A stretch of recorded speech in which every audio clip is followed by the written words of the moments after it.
Good evening. My name is Dr. Daniel Page. I'm your local computer science professor on Pine Ridge Road. I'm here to further discuss the procedure bylaw, given the best information I have as a professional researcher or academic, based on the information that is presently available to the public, and also provide new information for council, because I believe we might be in the cusp of a piece of history of this RM. And I feel like I'm and somewhat I feel very concerned and somewhat privileged to be here to have to talk about this, given my concerns about freedom of expression in public universities. And this is just another institution for which there are concerns residents have. And I would like to talk about that now. There's two main components that are actually technically it's three that I would like to discuss in this delegation.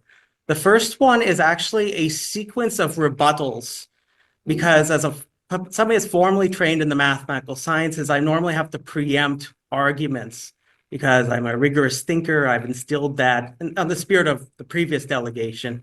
I've been educated students for a number of years, all ages, on trying to build a rich mathematical mindset to understand the world. So the first one is, of course, the sequence of rebuttals. This is important information because I'm working with the best information I have. There's certain information that I'm not privy to that council has, and I've made attempts to try to get that information through FIPA and also, of course, by asking through the ENOLA meeting. But either of those have failed, and the advice I've been given is that that information cannot be given to me, and I will not be asked demanding or anything from council. It's that this is something that is privileged information that only council can decide if that were to be released. Now, the second one, of course, after that, I'll be discussing it will be specifically about not only the rebuttals, but talking about technical aspects of the procedure bylaw. So I'm going to now proceed. The first thing I need to start with is, of course, a reminder of what freedom of expression exactly is. Now, to quote the Government of Canada's website, actually their Charterpedia, it's very accessible to the public. The protection of freedom of expression is premised upon fundamental principles and values that promote the search for an attainment of truth, participation in social and political decision-making, and the opportunity for individual self-fulfillment through expression. Now, there's various standards for which different governments look at freedom of expression. Now, I don't know what the RM standard exactly is, because keep in mind, freedom of expression is a charter right. It's under Section 2B, and all levels of government must recognize it. So just as a quick example, according to, again, Charterpedia, the Supreme Court standard, for example, they actually use a three-part test. The first one is, does the activity in question have expressive content, thereby bringing it into Section 2B protections? Two, does the method or location of this expression remove that protection? And three, if the expression is protected by Section 2B, does the government action in question infringe that protection either in purpose or effect? Now, I would recommend that the RM establish a standard for which it wants to recognize freedom of expression, because we're facing a situation where residents want to be heard. Now, I want to now talk about these sequences of rebuttals. Think of these as pieces of information that are relevant to the Charter Advocates letter that was put forward to the council. And again, as I said, I do not have all the information that council does, and nor am I privy to it. So I'm working with what I have publicly available and what I could have done as a researcher. So the first one, and this is a very important standard to be met, and I talked about standards, is the mayor himself has said he will uphold the charter. So at September 3rd, 2024, if you go to the audio recording, it's 6 minutes, 14 seconds. To quote the mayor, he says, "We're never going to breach the charter rights. Absolutely not." And to go a little further into that passage, "So we're never going to breach the charter rights at any time, nor can we." Now, further this, that was the same meaning of the first reading of the procedure bylaw. So just as a reminder, just for some history, I was a part of that meeting. I was there. I used question period to bring these concerns forward. It was question period that was used because there was not enough time for me to have known about that information. Now, it was that was voted in, just to be clear, because there was a condition, a part of the discussion that they would speak to me, which they did. Most certainly, council did. But it must be stressed that I only spoke with the mayor that night, just to be very clear, and for which he told me he'll uphold the charter. So in case that needs to be reiterated, it's never been corrected at any one point to me in any of my delegations or questions. So there's a matter of consistency behind that. So just remember, if a group of constitutional lawyers are saying, hey, look, we're trying to help the RM of Springfield, doesn't matter, like the Charter Advocates group, they're saying there's problems with our procedure bylaw. These are experienced constitutional lawyers. Some of these people have been doing this for like 10 years, at least. And so it must be stressed that the advice they're giving you is trying to help. And the spirit of what we've heard today, it's about helping and cooperation. I would like to see that be something that council does consider. Is like, for example, why not try to invite charter advocates to give a delegation at one of our meetings before going ahead with this? That might be something really important to do. Now, the second rebuttal that you may consider is the fact that many residents came to the October 21st meeting.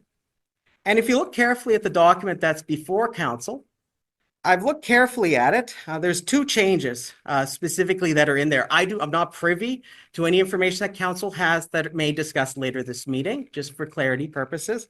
But there's only two. There's only two. One of them is something I brought up prior to that meeting.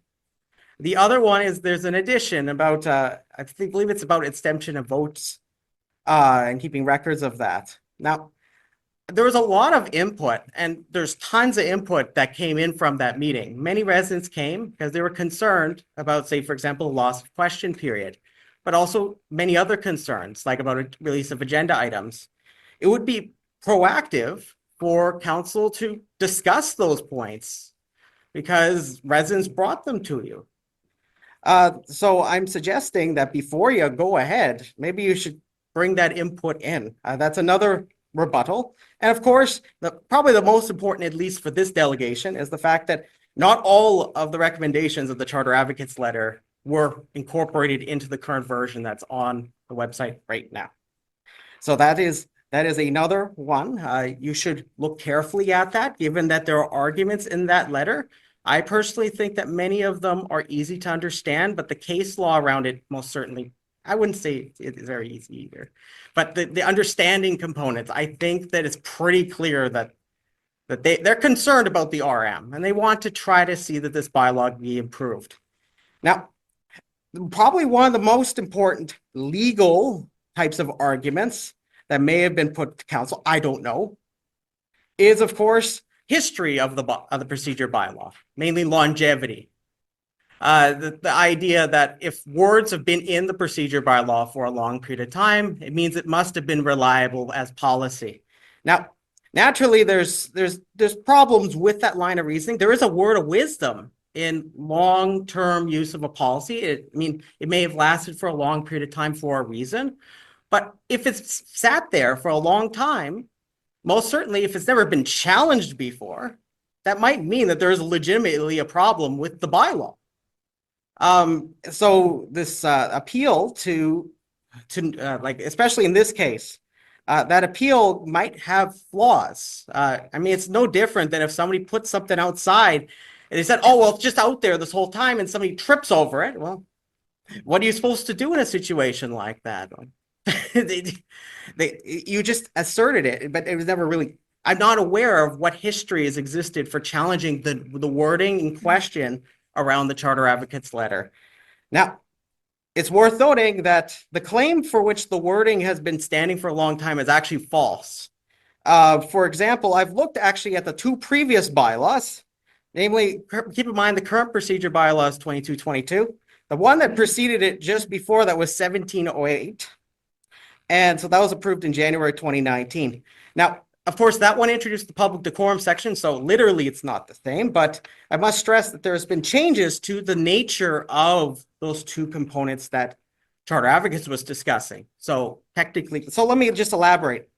So for example, there's underneath what would be in that time, well, I guess in 2222, it's under, I guess, 17D. If you look back at 15.9 in 1708, the language is actually expanded considerably. Before it used to be signs or placards. Now it's signs, placards, posters, etc., without clarity of what etc. means. So there's no limiting definition on that. It means of the sort or of the rest, right?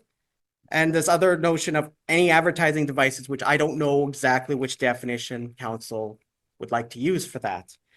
But probably the other one is actually 17C in 2222, which is 16C. Do note that in 1708, this language has actually morphed, okay? So it's worth noting that it's actually also in 15.9 of 1708. It talks about persons in the council chambers are not permitted to, let's see here, I'm just trying to make sure I got this right. It's not permitted to applaud participants in debate. That's what 1708 had. That's the previous procedure bylaw, not the current one. The current one, which has the same language as the proposed one, actually expands this and actually contracts the language in itself, is that it says that behave in a disorderly manner, including engaging in debate. So the idea of debate itself, not just applauding debate. It is debate itself. So I need to stress that that's a severe language change. So there's other changes as well, but those are the two primary ones I can point to show that this is actually false information. But I must stress that we are limiting what can be expressed in this chamber with the proposed bylaw because the current one has these same problems too. Now, may I ask how much time I have left? Okay, I'm going to try to use the rest of my time to go through the last component. So there's very important pieces here. Mainly, I'm going to look at 16D. So now I'm moving on to discussing the Charter Advocates letter and also the procedure bylaw more technically. So as with the current procedure bylaw 2222, as it was explained by Charter Advocates, 16D, this is their words, just to be very clear, is overbroad and an unjustified restriction on freedom of expression. So that's how they characterize our 16D. So they furthermore said that explicitly they say that it's very difficult to justify constitutionally as it bans all expressive media, which is a type of expressive content, which actually has a long history of being protected in this country at the federal level. So no matter, and must be stressed, no matter what or how that message is provided, the how, like you just straight up banning it. It's not even judging the character of it. It's everything. That's a big problem. Next, there's of course 16C. Likewise, Charter Advocates actually explained that this would actually allow there to be new mechanisms or tools for stifling free speech of residents and or to censor expressive content by residents. That was their words. Remember, these are constitutional lawyers. They're warning you that there's flaws with this bylaw. So next, I must stress again, the language has expanded in this since the previous procedure bylaw, since the introduction of the public decorum section. Next, of course, I must stress, actually, I want to know so this is something I haven't really been able to figure out. I'm not sure if council can link this for me. But between 2222 and the approval of the first reading of the procedure bylaw, Resolution 2345 was carried on February 7, 2023. This resolution states a behavior of what a resident may not do in the chamber. And it's not clear to me exactly what the process precisely of the bylaw mean the current one and the proposed, as per the public decorum section, how that fits into this whole process, because the procedure bylaw lays out the process for which that's supposed to happen. Finally, I'm just looking at my time here. I want to be very careful. So 30 seconds there, yes. sir. So I want to talk a little bit about. I want to talk a lot about. There's a lot of things here. Like I want to just emphasize. I've been spending day and night the last few days, minimum, trying to do this to help the residents, because they need to have the chamber to participate in. So I must stress. So just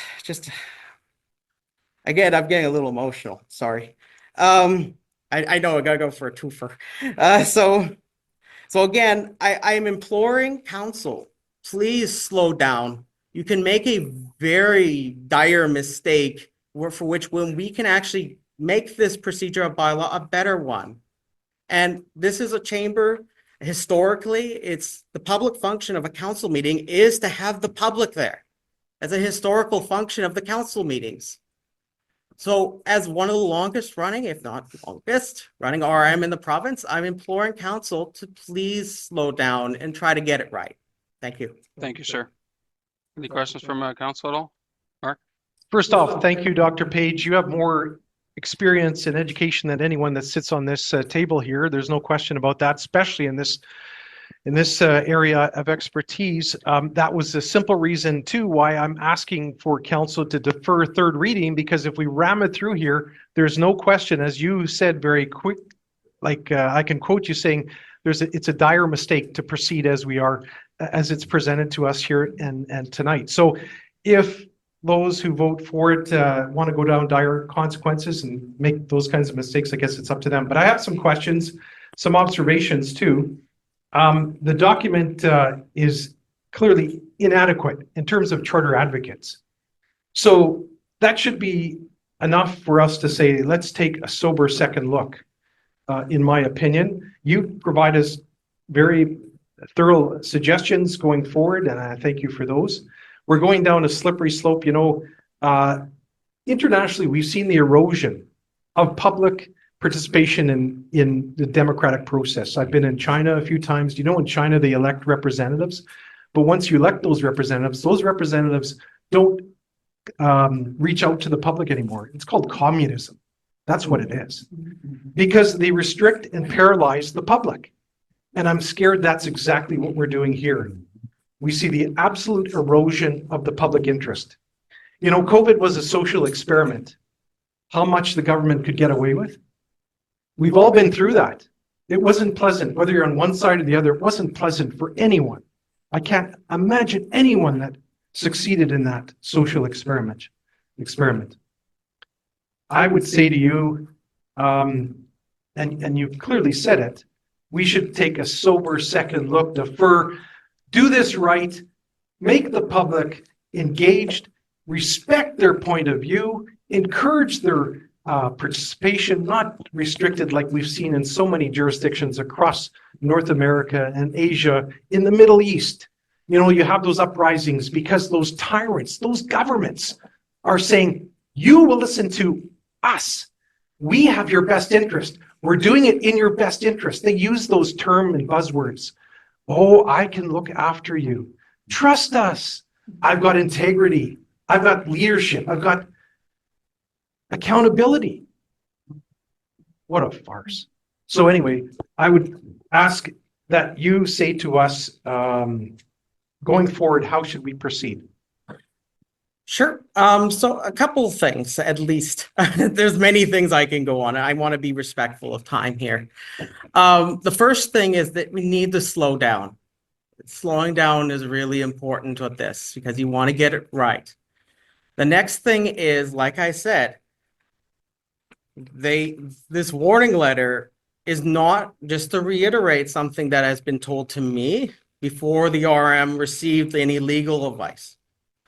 This is not just a letter. This is a letter from a group of constitutional lawyers. I'm telling you, they've emailed me, they've said and given me and told me that they want to help residents if, say, their rights are curtailed. So I'm saying the most I mean by the most trivial grounds, just to be very clear. I'm talking like even just a sign. Say, for example, if this council removes somebody for, say, having a sign, they want to hear from them. I'm just saying the bar is very low on this. And so you need to get this right. Next, if there is any information that can be given to the public, because the public has this, they have this. This is all they have. They don't have the RM side of this. They don't have that. As a researcher, I think it's important that the public, they have information. We also have this information. I think it's important to have that for constructive dialogue. Because, for example, what if, say, the RM has a really good argument for disregarding this? I would like to hear it, right? I would yes. I just want to say to you that when I was growing up, an experiment that we did, I was in political science. We examined the Charter of Rights and Freedoms, and it was very integral. It was important. I know why Prime Minister Pierre Trudeau did it. He wanted to expand and provide freedom of expression. Whether you agree with him or not, that's another issue. But the Charter of Rights is an integral document to our Constitution and how all citizens ought to live and have the ability to express their thoughts. Whether we agree with them or not, that doesn't matter. We should all have our opinions and all express our thoughts. But you know what? This council is entertaining tonight the option to shut that down, to not only limit it, but to eliminate it. Not to limit it, but to eliminate it. And that in itself is a charter advocate's constitutional charter of rights. Isn't it in the jurisdiction of that? This is one thing. If someone wants to reach out to them and ask them about this, I'm sure, again, as I've explained to council, they did an analysis of your public decorum section, in relation to the procedure bylaw. I'm sure if you ask them to look at other sections or other parts of this, perhaps they may be interested in that. But most certainly, I'm just telling you, I'm deeply concerned about the fact that there's a real possibility that we can remove the ad hoc nature of residents coming here to express themselves to council in an orderly manner by declaring it either as disorderly or eliminating it altogether. So it needs to be stressed. That is what is on the table when you eliminate question period right now. It's because otherwise it will be filtered. As speaking as a guy who loves thinking about procedures, that's my expertise. I'm explaining that is the only way now.